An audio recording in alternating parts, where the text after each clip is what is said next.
develop these 5 abilities as part of your personal development quest. I call them the 5 abilities. Here's the first one. Develop the ability to absorb, the ability to soak it up like you're doing today. Be like a sponge. Don't miss anything. And not just the words. It's true, don't miss the words, but don't miss the atmosphere. Don't miss the color. Don't miss the scenario. Don't miss what's going on. Most people are just trying to get through the day. Here's what I want you to be committed to do. Learn to get from the day. Don't just get through it, get from it. Learn from it. Let the day teach you. Join the University of Life. What a difference that'll make. Commit yourself to learn. Commit yourself to absorbing. Be like a sponge. Get it. Second, learn to respond. The ability to respond means let life touch you. Don't let it kill you, but let it touch you. Let sad things make you sad. Let happy things make you happy. I'm telling you, give in to the emotion. Let the emotion strike you, not just the words, not just the image. Let the feeling strike you. Let the emotion strike you. Here's what's important. Our emotions need to be as educated as our intellect. Our emotions need to be educated as well as our intellect. It's important to know how to feel. It's important to know how to respond. It's important to let life in, let it touch you.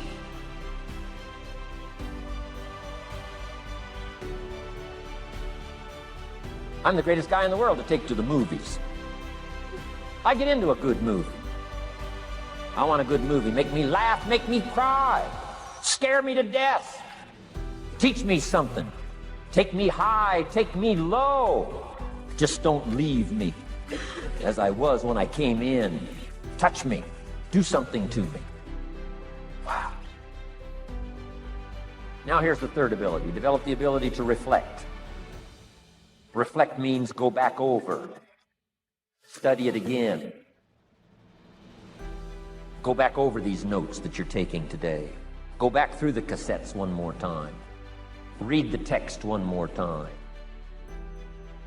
But there's more to it than that. Go back over your day. I call it run the tapes again, so that the day locks in firmly. Here's some good times to reflect. 1, at the end of the day.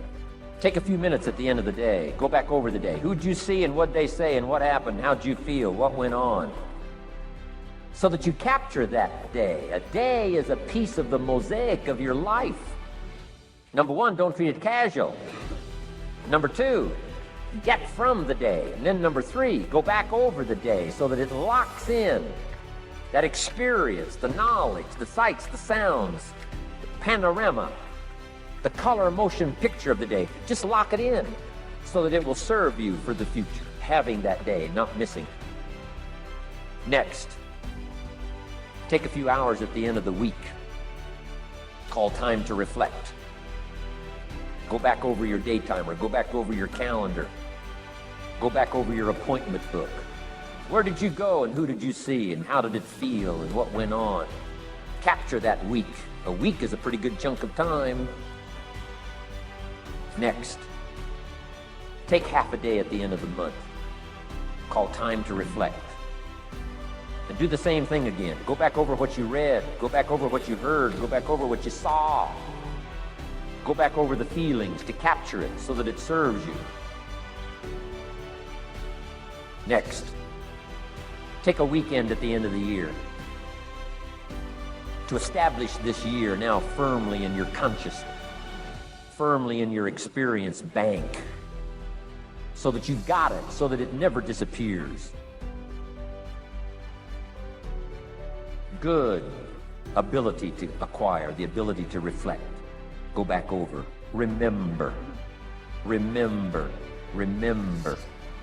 It's so valuable to be able to remember the thought, remember the idea, remember the experience, remember the occasion, remember the day, remember the weather, remember the emotion, remember the complexity, remember the highs, remember the lows. So valuable at the end of the day. Lock that day in. Lock the month in, lock the week in, lock the year in. Old Testament says, a unique scenario unfolded according to the law. And that was, they worked 9 years, and the 10th year was a sabbatical. The 10th year, work 9, take the 10th year, and not just to relax, not just to replenish, not maybe just to get physically in shape. Change of pace, we call it in the modern society, but not just for that. I'm sure that in ancient days, that sabbatical was to go over the last 9 years, what went right and what went wrong, and what worked well and what didn't work well.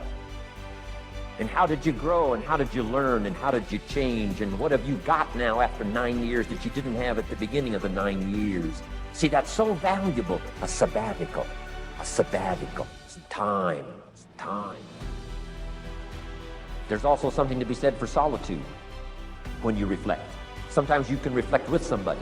Husband and wife reflect on the past year, right? Parents reflect with their children on the past year. How did we do it, and how didn't we do it, and how could we improve? Colleagues can reflect with each other. But now here's one of the most important. You got to learn to reflect with yourself. There's something to be said for solitude. There's something to be said for taking those occasions to shut out the world and shut out everything else for a while. I've got a motorhome. That's how I do it. With my motorcycle on the back.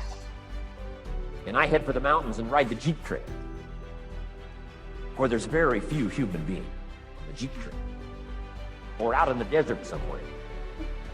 It's called my time to get away. When you live a very public life, you treasure solitude. Chance to reflect, go back over my life, go back over my skills, go back over my experience. Alone. There are some things you need to do alone. Ponder, think, wonder, read, study, absorb, soak in. See if you can't become better this year than you were last year, better the next 9 than you were the first 9. Solid. There's even a more modern advice that says, go to the closet for time of meditation, time of prayer. Go to the closet. Closet meaning what? Away. And there's even a graphic description of the away. It said, enter into your closet and what? Got some students here, I'm sure. What? Close the door. For what? Just to shut out everything. Life is experience, and touching and seeing and looking and doing and acting and disciplines and all the stuff. But sometimes, this is where this reflecting is so important, to shut the door. To shut the door and wonder. Prayer, contemplation, thinking, and let things move in to your consciousness and awareness that no other way can it be done. Right? Flying down the freeway, I'm telling you, it's difficult to get through. So many things to do, it's difficult to get through. But times of solitude, times to reflect. So this is so valuable, learn to reflect. Now here's why it's important to reflect. To make the past more valuable to serve you for the future. Here's what's really powerful, learning to gather up the past and invest it in the future. Gather up today and invest it in tomorrow. Gather up this week and invest it in the next week. Gather up this year and invest it in the next year. See, that's so powerful, rather than just hanging on one more year, hanging in there, seeing what's going to happen. Learn, study. This is part of the personal development quest, becoming better than you are, more valuable than you are, not just in terms of economics, in terms of motherhood, in terms of fatherhood, in terms of being a better brother, a better colleague, making a better contribution to the family, to society, to the community, to the church, to the office, to the commitment, to the partnership. Doesn't matter what it is that has value. Work on yourself, then you bring more value to the partnership, to the marriage, to the franchise, to the corporation, to the enterprise, to the community, to the nation. Self-development, personal development. The best contribution you can make to someone else is self-development, not self-sacrifice. Self-sacrifice only earns contempt. Self-development earns respect.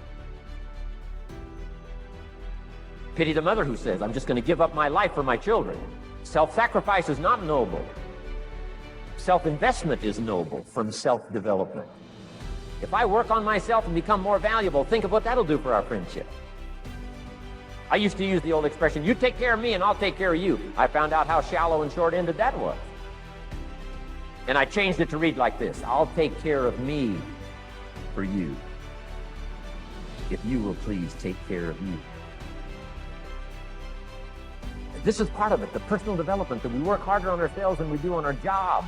Now we bring that to the friendship. Now we bring that to the marriage.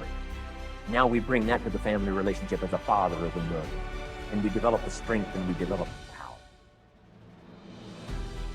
And it takes, I think, this scenario of disciplines, these abilities, to acquire those gifts and those skills, that value, so that we bring more. Now, we bring more to the next week. We bring more to the next month. We bring more to the next year. If you follow this, absorb, respond, and reflect. Here's number 4, develop the ability to act. Take action. Not hasty if it isn't required, but don't lose much time. Here's the time to act. When the idea is hot and the emotion is strong. That's the time to act. Say, Mr. Rohn, I'd like to have a library like yours. See if you feel strong about that. What you got to do is get the first book and then get the second book. Before the feeling passes and before the idea gets dim, action pronto, action immediate, action as soon as possible. Because if you don't, here's what happens. We call it the law of diminishing intent. We intend to when the idea strikes us. We intend to when the emotion is high. But now if you don't translate that into action fairly soon, now the intent starts to diminish. And a month from now, it's cold. A year from now, can't be found. So act. Set up a discipline when the emotions are high and the idea is strong and clear and powerful. That's the time to set up the discipline. Somebody talks about good health and you're stirred. Say, right, I need to get a book on nutrition. Get the book before the idea passes and before the emotion gets cold. Go for the book. Start the library. Start the process. Fall on the floor. Do some pushing. Action. Got to take action. Otherwise, the wisdom is wasted. Otherwise, the emotion soon passes. Unless you put it into a disciplined activity. Capture it. Disciplines is called how to capture the emotion and how to capture the wisdom and translate it into equity. Now, here's what's important about disciplines. All disciplines affect each other. In fact, here's a good philosophical phrase. Everything affects everything else. Nothing stands alone. Don't be naive in saying, well, this doesn't matter. I'm telling you, everything matters. There are some things that matter more than others, but there isn't anything that doesn't matter. Develop these strengths. Now, here's the last ability. Develop the ability to share. Pass along to someone else. If you've picked up a good idea today, pass it along. Don't let it stay. Pass it along. A book, if you take one of these little books I've suggested home and it affects you, pass along. Say, hey, I found a book, really helped me. I found a book, got me thinking. I found a book, changed my health. I found a book, got me inspired. Pass it along, pass it along, pass it along. Here's what's exciting about sharing. If you share with 10 different people, they get to hear it once, you get to hear it 10 times. So it's probably going to do more for you than it is for them. But it's called what? Everybody wins. When somebody shares, everybody wins. Wow. Share your ideas, share your experiences, share your knowledge. You can have just as much pleasure as I do. I said, giving this seminar, this is one of my joys in life. Give a seminar like this, make the best investment I can of words and spirit and heart and soul and time, energy. I don't have to work this hard. But I gladly work this hard. Why? I want the return. Your words touch my life. See, that's heavyweight stuff. You can't buy it with money. But I'm telling you, you can get the same thing started by recommending a book. Somebody will read that book, and then they'll read another one, and they'll read another one, and they'll come to you someday and say, you got me started. That book you recommended turned my lights on, turned my mind around, got me thinking, got me pondering, and I've been on track ever since. You can get just as much praise as I do if you'll share with your children, share with your colleagues, share with everybody that comes within your grasp. Share.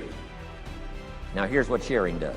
Not only helps you, helps the person you share with. Here's what else it does. Makes you bigger. than you are. If I had a glass of water up here and it was full, question, can that glass hold any more water? If it's full, if the glass is full, can it hold any more water? The answer is yes. But for it to hold more, you got to pour out what's already in. That's what I'm asking you to do. If you're full of ideas, if you're full of good things, I'm asking you to pour it out, pour it out, pour it out. Why? I'm telling you, more will be poured in, poured in, poured in. Next, when you do pour out, you become bigger. Not like a glass that stays the same. Human beings have the ability to grow in consciousness and awareness and capacity. It's unlimited capacity. I found out kids don't lack capacity. In Europe, the kids speak what? 2, 3, 4, 5, 6 languages. When I grew up, my father spoke German, never taught me. My mother spoke French, never taught me. They were trying to get away from all the old world languages back then. Had no concept how valuable languages were going to be in the future. Just didn't know. So they abandoned the German, abandoned the French. I could have learned all 3 languages instead of just English. My girls went to school in Beverly Hills. They've turned that around. In first grade now in the Beverly Hills school system, they offer 3 languages besides English: French, German, Spanish. Why? Because kids can learn 2 languages just as easy. Question, how many languages can a child learn? Here's how many. As many as you'll take the time to teach them. They do not lack capacity. They only lack teaching. And I'm telling you the same thing is with you. You don't lack capacity. But here's how you expand your capacity. That is to share what you've got. Now you get bigger. Share some more, now you get bigger. I'm here for a very self-interest reason. If I share with you, my consciousness grows. If I share with you, I get to hear this again. Somebody asked me not long ago, said, Mr. Rohn, how are you doing with all this stuff? You get on everybody's case pretty hard. Well, how are you doing with all this stuff you teach? I said, well, best I can share with you is this. Listen to me very carefully, but don't watch me too close. This stuff's easier to lecture on than it is to do. I understand that. I'm working on it just like you. But hey, pour out what you've got so that your capacity grows. Now, why should you want your capacity to grow? Very self-interest reason. Here it is. To hold more of the next experience.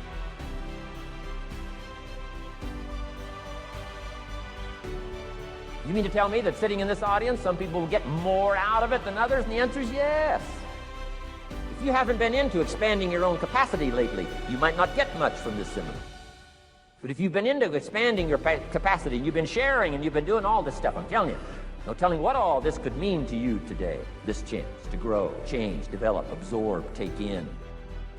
I'm asking you to expand and grow so you can hold more of the next experience. Some people can't be very happy. You could pour happiness out on the whole world. Some people can't be very happy. Why? They're not big enough. If you're small, you don't get much. Small in comprehension, small in the ability to think and wonder, small in appreciation, no matter how much is poured out. Prosperity can be poured out on the whole country. Some people don't get much. Why? They're too small in their thinking, too small in their ability to share, have not expanded to their full capacity. Don't be like that. Now, some people aren't going to get much because they've got their cup turned upside down. You couldn't put anything in. Learn to share. It's a glorious, glorious experience.